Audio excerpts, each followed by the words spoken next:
Notenköpfe. Da ist Musik im Gespräch. Ein Rondo-Podcast.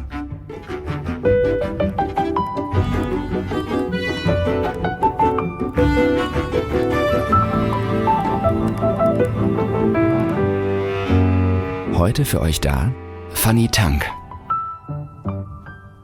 Und ich spreche heute mit einem der Dirigenten der Stunde, ursprünglich aus dem spanischen Granada, inzwischen aber in der ganzen Welt unterwegs und bei vielen Orchestern zu Hause, Pablo Heras-Casado.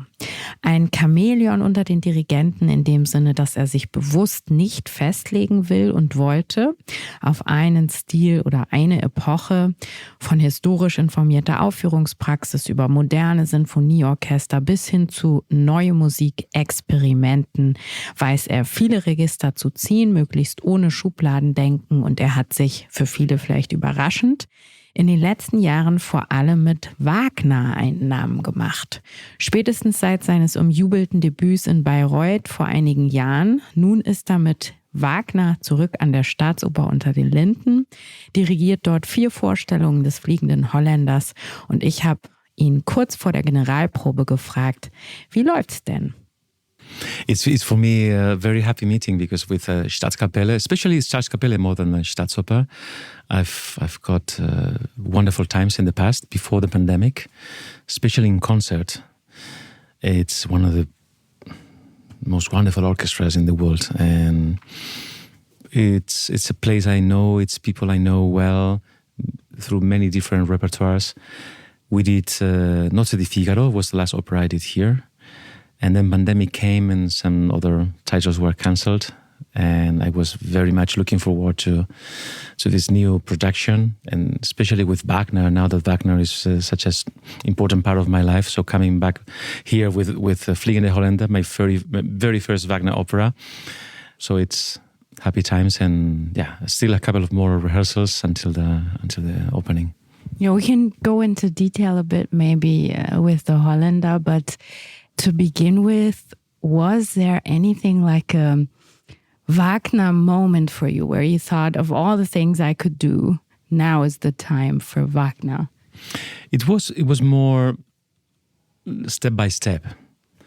There was a crucial moment, I think, that after many years working very intensely on the German repertoire, I say many years because I already remember in my youth starting with Johann Hermann Schein, Samuel Scheidt, Schütz, all this pre-Bach and Pretorius, etc., and Bach, of course, and then Mozart, Haydn, and spent many years touring and recording with music by Beethoven, of course, but Mozart, Schubert, Mendelssohn, etc., and then the chance to conduct my first Wagner opera came in Madrid.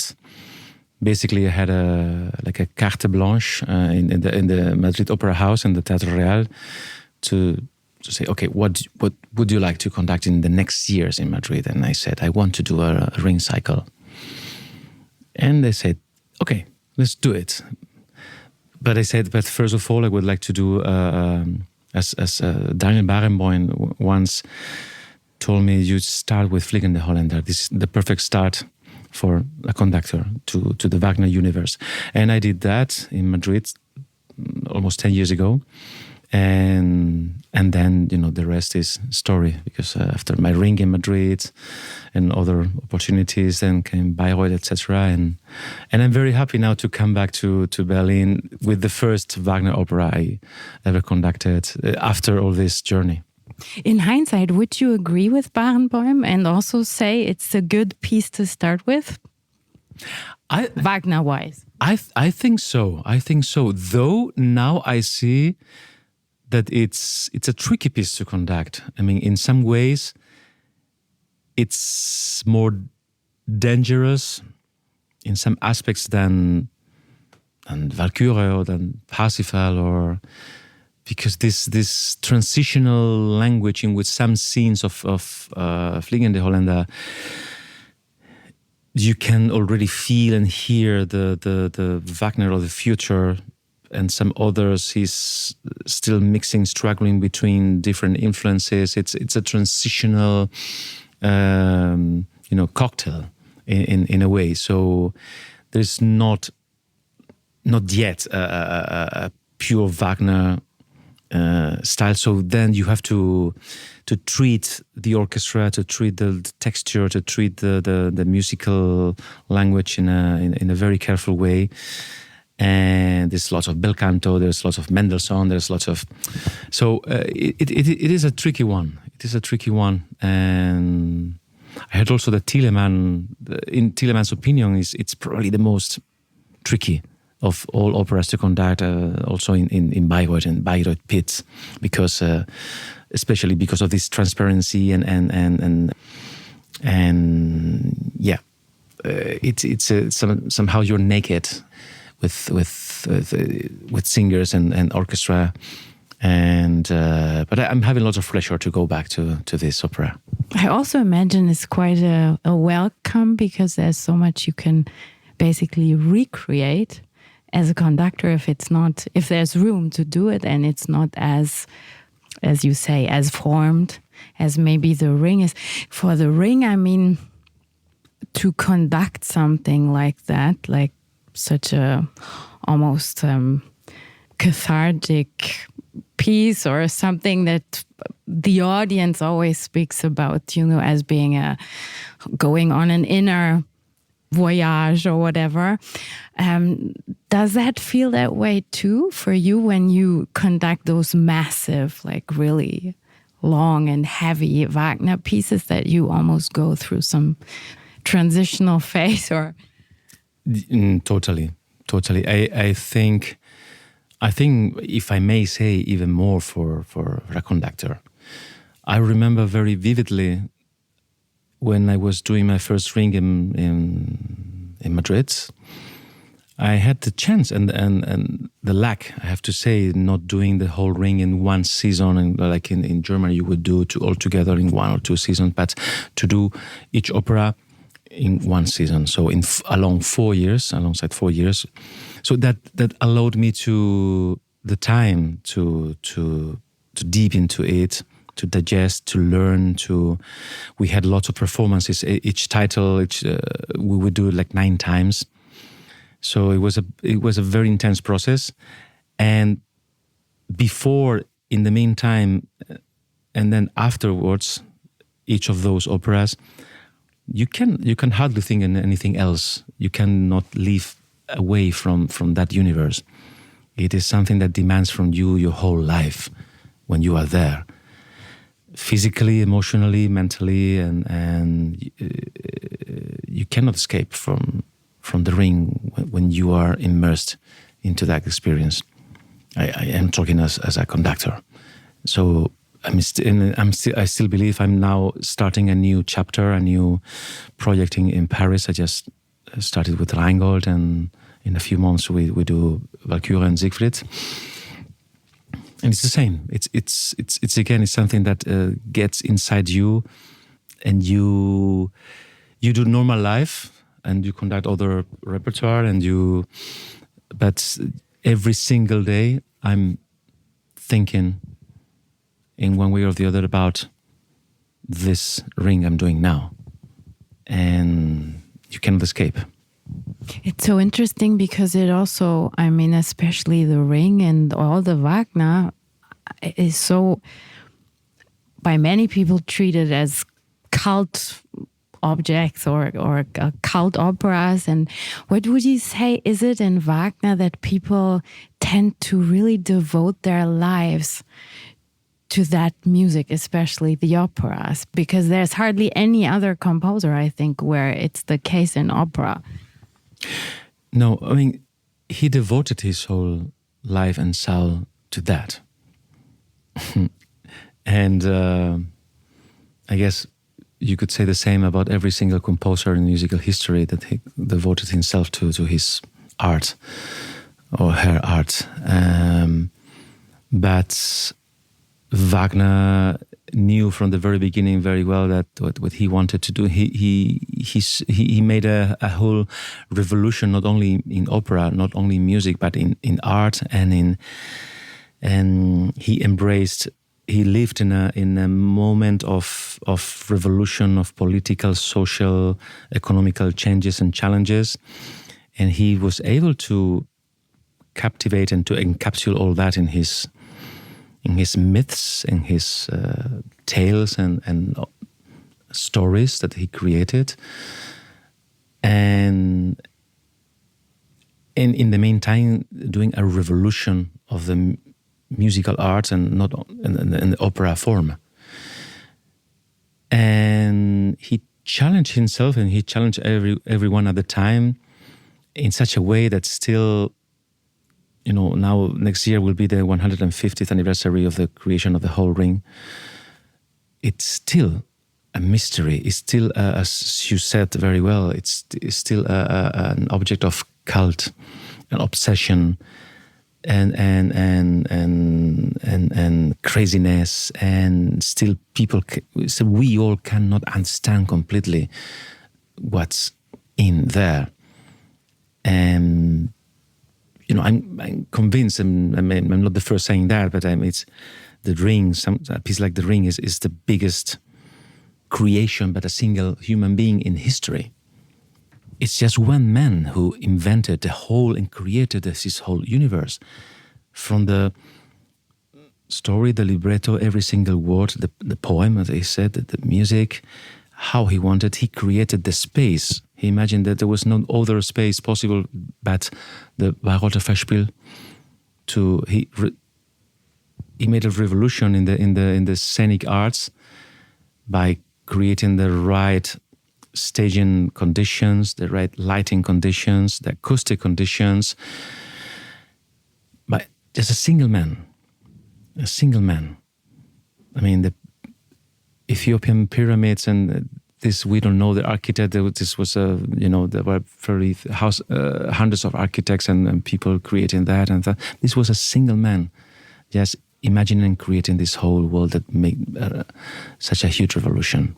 When you talk about the mystery, especially, and how incredible it is that it's the single man, as a conductor, are there composers that you find, let's say, easier to slip into their heads when you prepare a piece or study the piece at first, where it's easier to find the idea for something, and then there's others like maybe Wagner where it remains a mystery even for someone diving so deeply into the repertoire? I mean, I'm just thinking Schumann or someone where you know a lot about his life, there's so many, it all seems a bit more approachable or... It's difficult to say. I mean, in opera, of course, you have, as a conductor, you approach a given piece. You have the libretto, you have the story, you have the drama, you have also the story behind what motivated, what was the impulse to this composer to create that piece. It's like in Verdi when with the Traviata or with there was a political moment, a social moment when they wanted to create also some shock and some revolution in one way or the other, like Wagner. In symphonic composers, sometimes it's a bit more difficult because to dig into the psychological ideas and emotional ideas when you have no words in the abstract. There's always a fascination, and if we lose this fascinating space in which, okay, we should know, like you said about Schumann, we have lots of evidence about his state of mind, his life. He wrote a lot about himself, and he wrote about music, and he was a music journalist, a critic, etc. Wagner also wrote a lot about himself and about his ideas about music, his plan, his what he wanted to achieve. But it's still a mystery when you, as a performer, when you face the music. One side is the theoretical part and let's say the part that you can touch and just, okay, he lived in this way, in this moment of the world. It happened to him that he had struggled with some financial aspects, or he was struggling with politically this and that. But then the other thing is when you dig into the story, into the piece, and you want to find answers on how to recreate and to convert that into sound, and that's the mystery. And then in the case of Wagner, with the philosophical, emotional dimensions that he creates, not to say also that from a technical point of view, all the challenges that you have acoustically and purely musical, yeah, it's endless. I mean, it's a lifetime challenge.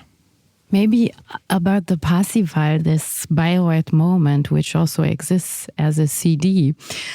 It wasn't your first Wagner, but it was a special thing to have a debut there. What does it feel like now? Was that like a milestone for a conductor with Wagner? Yeah, of course. I mean, before being in Bayreuth, I've been privileged and I had the chance of being in some great places with some great orchestras in the past 20, 25 years. But this is a huge milestone, and this was very, very important for me. But at the same time, I have to say, because from the very beginning, when I stepped into the Festspielhaus and I met the musicians, what made me feel confident, it's the degree of connection with the musicians and the big degree of openness to have a musical and artistic dialogue in a place which is a sacred place for Wagner, not only for the place itself and the physical Festspielhaus, but also, for me, I always say that the human talent that it's inherited from generation to generation, all these musicians that are, carrying the torch and the fire from, 150 years ago and caring about who is the next second oboe, who is the next first trumpet, who is the next timpani, and it's a family that inherits. And this orchestra, for me, it's the most special and unique orchestra in the world because of many reasons, but especially for that. And working with them and establishing a dialogue from someone who is coming there for the first time with such a sacred piece in many aspects, like Parsifal, finding the space to have the dialogue with them and to find new perspectives in such a piece, that was one of the happiest times in my life. So now coming back every year with the same piece and having the chance to revisit and to keep growing with it, it's a fascinating aspect to be able to year by year to be growing together with these musicians and with this piece in the same space. Given how many orchestras you can work with who've been doing things with you for a long time, would you say, aside of the fact that it's different orchestras in style and historic ones and modern ones and everything, would you say that it's also a kind of a different role that you step into depending on whether you conduct a Wagner with the Festspielhaus Orchester or whether you conduct ancient music with the Freiburger Baroque Orchester? No matter how long I've been conducting these orchestras, and as you say, for me, it has a huge value. Orchestras like, a few weeks ago I was conducting for I don't know how many years I've been conducting Münchner Philharmoniker in very different kinds of repertoire and projects. Now we were touring with music by Schumann and Bartók. And of course there's a familiarity, but there's always an excitement. It's a kind of a blind date that goes again and again, but still after 1 year or a few months or 2 years, when you go back and both sides have developed in different ways with different journeys, and when I go back to one of these orchestras, like when I go back to Bayreuth to the Festspielorchester after one whole season, there's so many things that happened at a personal level, but also, of course, artistic level, that you are not the same when you go back there. You see the same faces, and it's still the beauty of the challenge to meet again. And I say it's the beauty because you recognize each other, but it's like if you would have the chance to refresh the passion of our relation. Someone you know already, it's like you are partners, but if you could refresh and reactivate this kind of inner excitement, and it's beautiful. And then this happens no matter if it's a symphony orchestra like here with the Staatskapelle. I said before, it's been now like 5 years since last time, and there is this butterfly inside your stomach that even if they know you, it should be like that. It's right to feel this little vertigo every time. I was just thinking, but singers, for instance, when they do lots of different things, like you also do, and they're versatile, and then they have a Liederabend, and then they have a big opera production, and then they sing very different things. Most of them tell me they need time to switch and regroup and retreat and everything to be able to take on a different role or even being. So I was asking myself, maybe for a conductor, having so many different playgrounds, it must also be difficult to change the mode.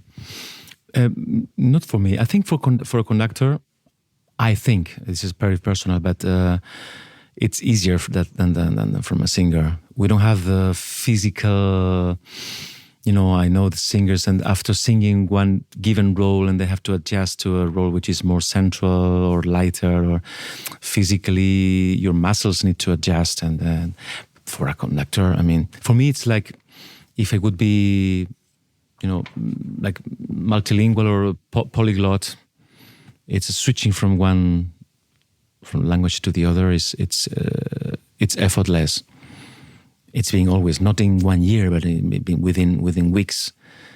Just now in a few weeks, I'm going to be in Hamburg, conducting Gubaidolina and with Tamisty, and a selection of Götterdämmerung and the Philharmonie Orchestra. And just a few days later, I go to Melk with Concentus Musicus to conduct and record for Deutsche Grammophon a double Bach program, and CPE Carl Philipp Emanuel Bach Magnificat and Johann Sebastian Bach Magnificat, two Magnificats back to back, D major, both of them. It's a beautiful program, and this is this goes, and then a week later I will go to Parsifal. So that for me it's completely normal, and because these idioms, these languages are part of my life, and so I don't need to make a transformation. It's just part of my own, let's say, as I said, life. Is it also to do with contrast that you're fascinated by contrast?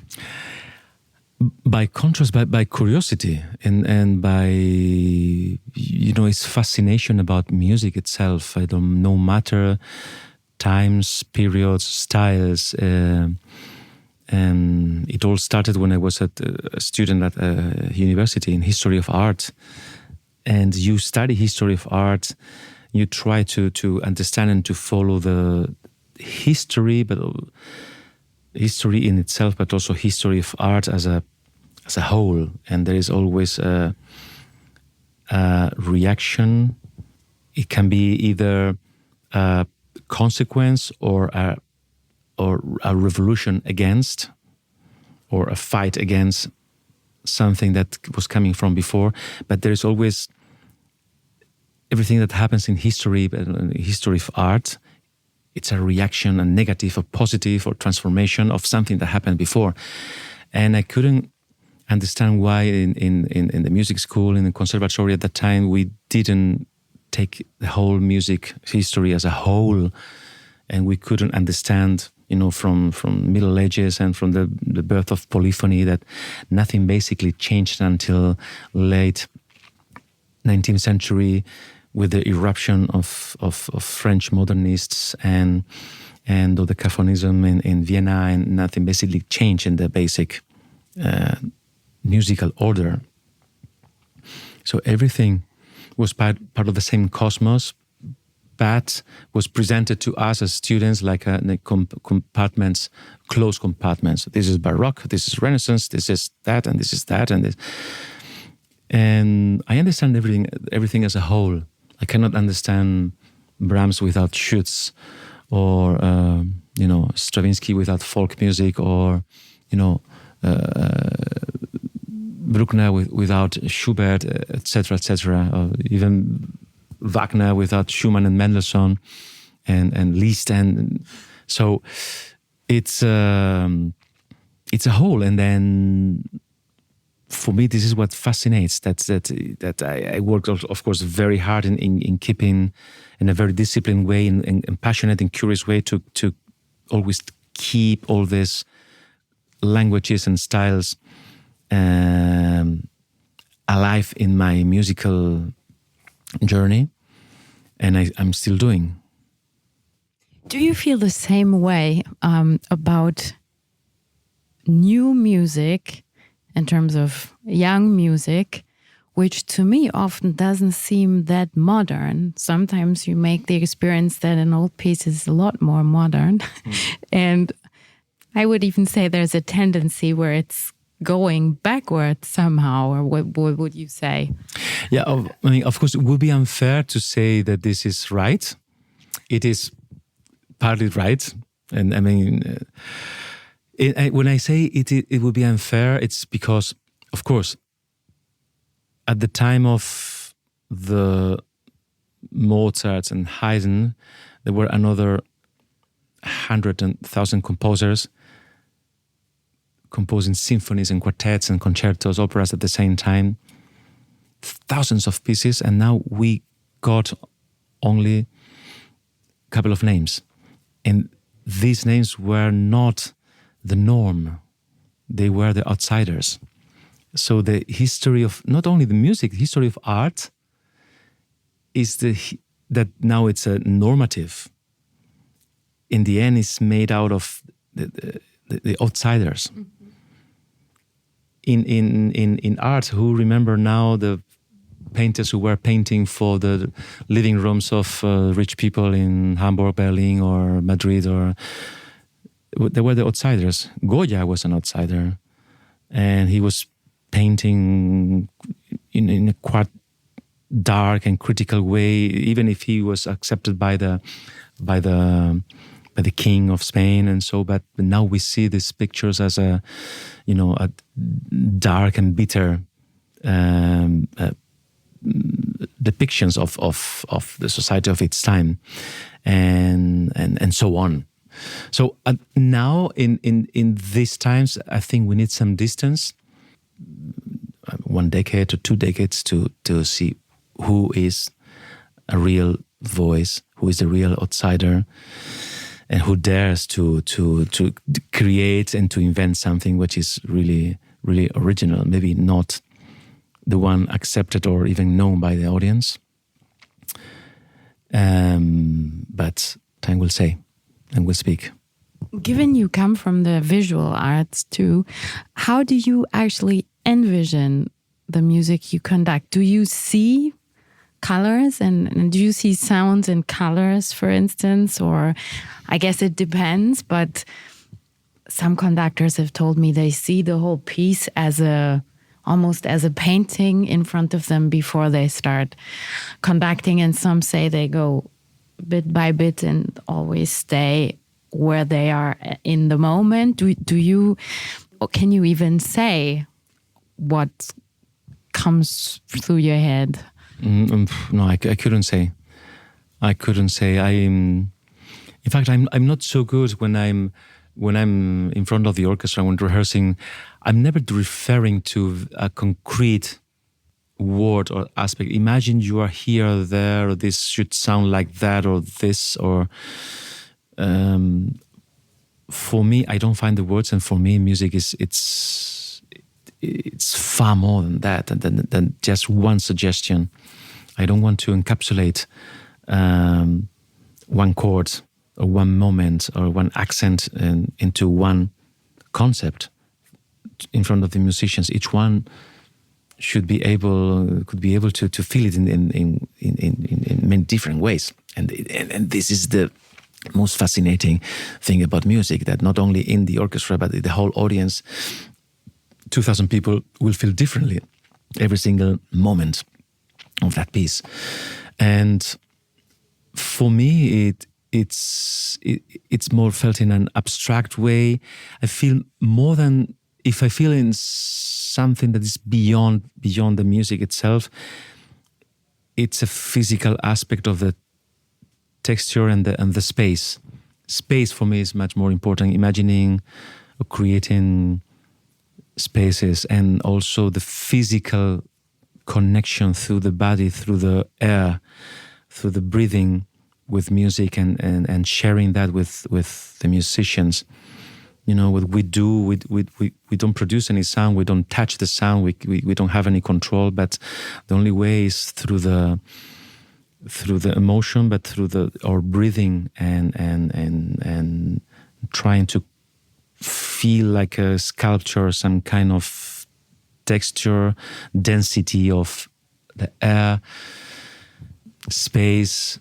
This without even trying to describe a given moment in a given symphony, but in a more abstract way. This is the kind of feeling I could say I have when I'm conducting.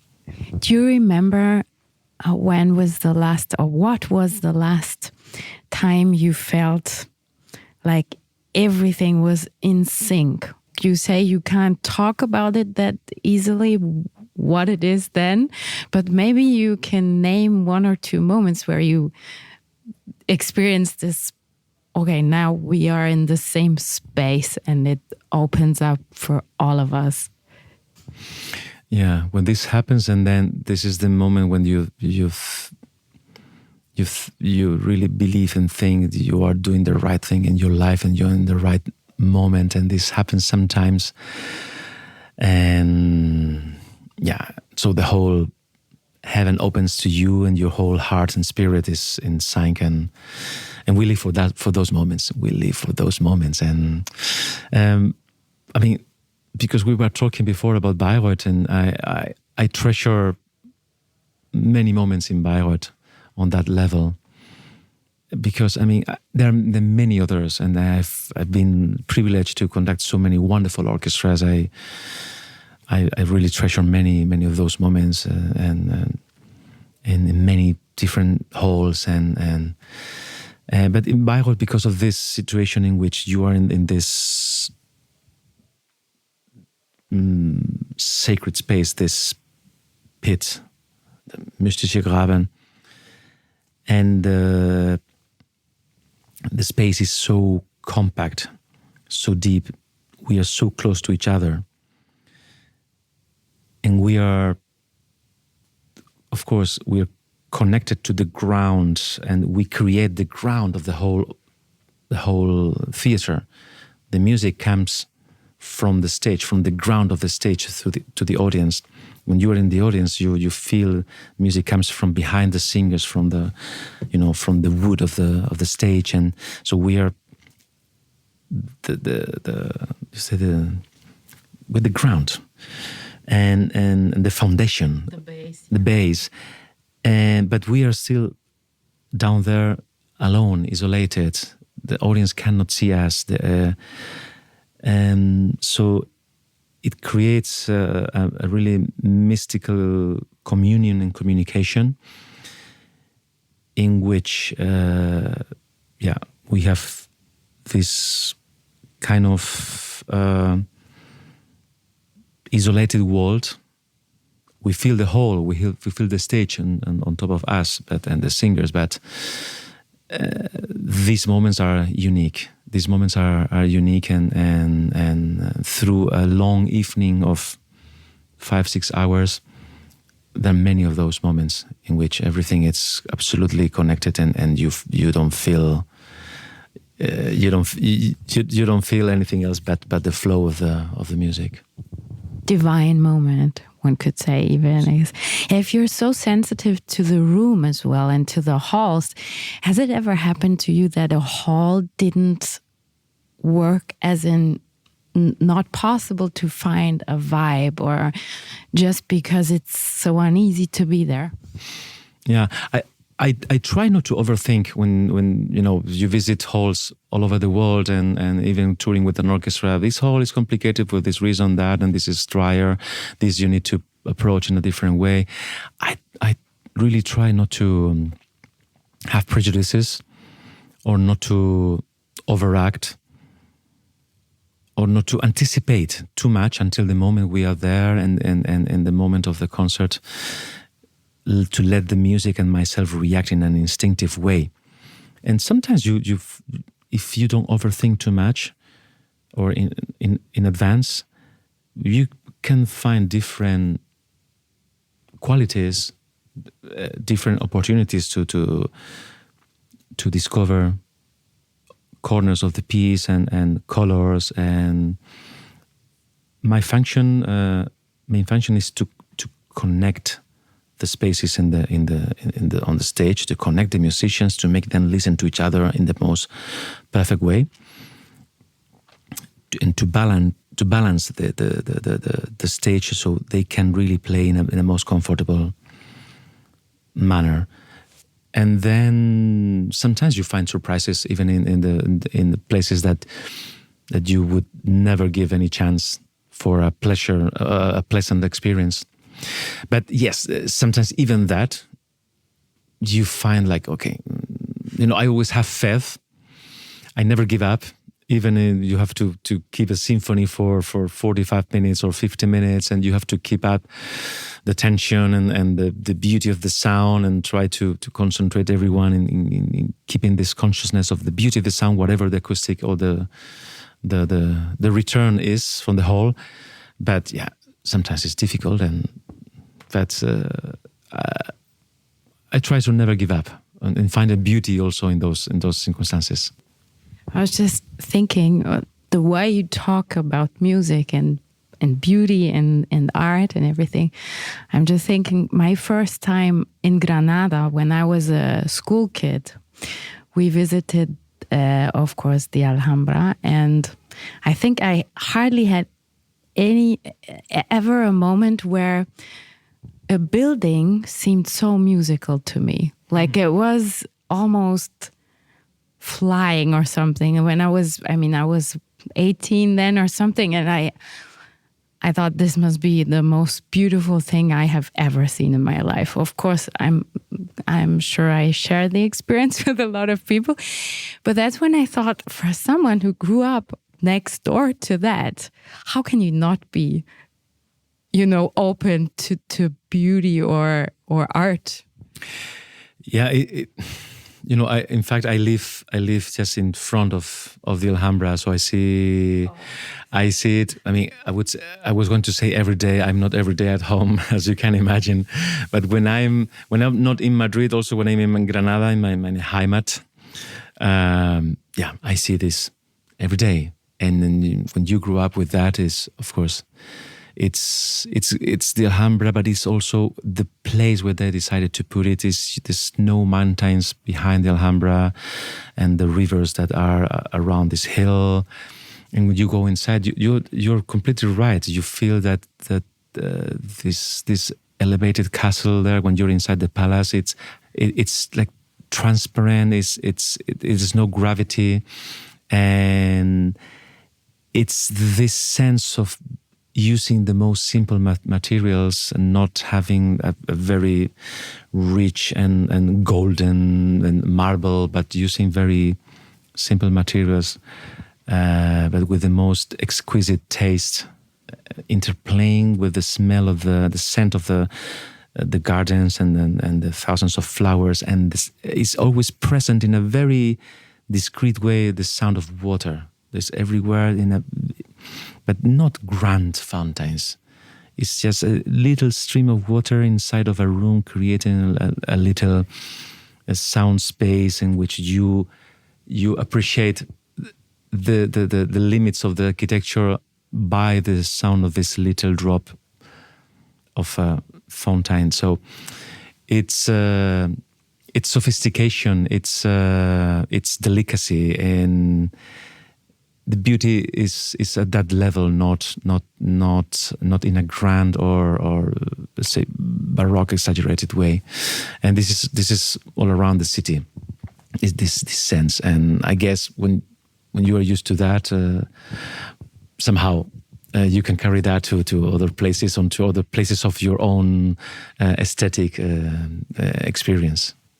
And because more than aesthetics and as you were saying, the architecture and the spirit of the Alhambra and the Albaicín in Granada, its essence is hidden. It's nothing that you see from outside. Alhambra, when you see the outside, it looks like a castle, but everything it's inside is the inner paradise that they were always talking.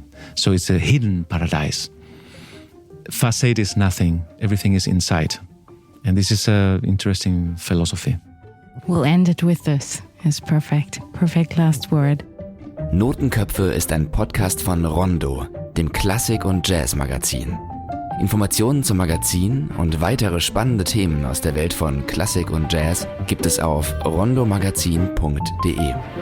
Redaktion und Moderation Fanny Tanck.